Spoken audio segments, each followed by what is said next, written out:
Avascular necrosis क्या होता है? एवस्कुलर नेक्रोसिस को हम शॉर्ट टर्म में एवियन की प्रॉब्लम भी बोलते हैं।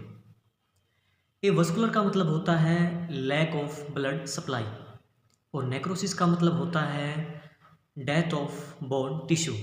मतलब ये कि जब बोन को ब्लड की सप्लाई प्रॉपरली नहीं मिल पाती है, ब्लड सप्लाई में डिस्टरबेंस होता है, ब्लड सप्लाई में रुकावट पैदा होती है, तो उसकी वजह से बोन के टिश्यू डेड होना शुरू हो जाते हैं, जिसकी वजह से हड्डी खराब होती है।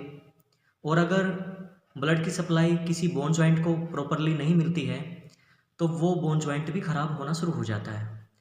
इसी प्रॉब्लम को हम बोलते हैं एवियन की प्रॉब्लम।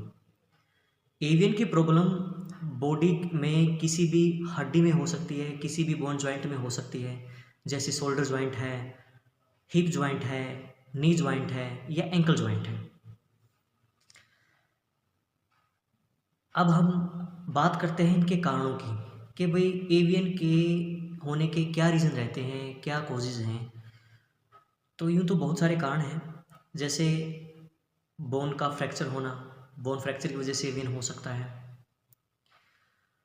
पेशेंट का लंबे टाइम से एल्कोहलिक होना, लंबे टाइम से पेशेंट ने शराब का सेवन किया है, उसकी वजह से एवियन हो सकता है। पेशेंट को कैंसर होना या कैंसर का इलाज, इसकी वजह से एवियन हो सकता है। एक सिकल सेल एनीमिया की प्रॉब्लम होती है, उसकी वजह से भी पेशेंट को एवियन हो सकता है। इसके अलावा पेशेंट को लूपस की प्रॉब्लम होती है, उसकी वजह से एवियन हो सकता है। इसके अलावा एक बहुत बड़ा कारण है कि पेशेंट का स्टेरॉयड कंज्यूम करना लंबे टाइम से, इसकी वजह से भी एवियन हो सकता है।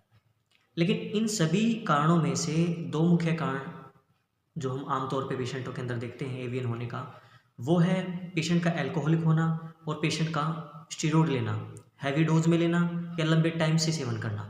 इसकी वजह से पेशेंट को एवियन हो सकता है। आमतौर पे हमारे पास जो पेशेंट आते हैं एवियन के, उनमें हिप जॉइंट का एवियन और शोल्डर जॉइंट का एवियन कॉमन मिलता है। अब ऐसा क्या होता है कि शराब और स्टेरॉयड की वजह से पेशेंट को एवियन होता है? देखिए, जब कोई व्यक्ति लंबे टाइम से शराब का सेवन करता है, लंबे टाइम से स्टेरॉयड ले रहा है, हैवी डोज स्टेरॉयड ले रहा है, तो उसकी वजह से क्या होता है कि ब्लड वेसल्स, नर्व्स वीक हो जाती हैं, उनको न्यूट्रिशन नहीं मिल पाता है, जिसकी वजह से वो प्रॉपरली वर्क नहीं कर पाती हैं, ब्लड की सप्लाई नहीं दे पाती हैं। उसकी वजह से पेशेंट में एवियन होने के चांसेस बढ़ जाते हैं। कई बार ब्लड वेसल और नर्व के अंदर कोई क्लॉट या थ्रोम्बस बन जाने की वजह से भी एवियन हो जाता है, क्योंकि क्लॉट या थ्रोम्बस की वजह से ब्लड सप्लाई डिस्टर्ब होती है। हाल फिलहाल हम हमारे जो पेशेंटों के अंदर देख रहे हैं,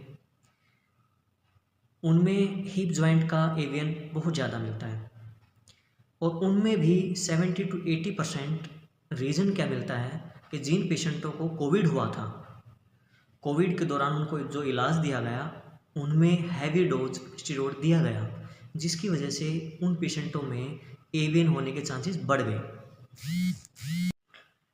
अगर आपको या आपके किसी फैमिली मेम्बर को एवियन की प्रॉब्लम है और आप इसके बारे में ज़्यादा जानकारी चाहते हैं, तो आप अपने रिपोर्ट्स एक्सरे या एमआरआई मुझे सेंड कर सकते हैं, जिसे देख कर के मैं आपको सजेस्ट कर सकता हूँ कि आपके लिए, आपके इलाज के लिए बेटर ऑप्शन क्या रहेगा।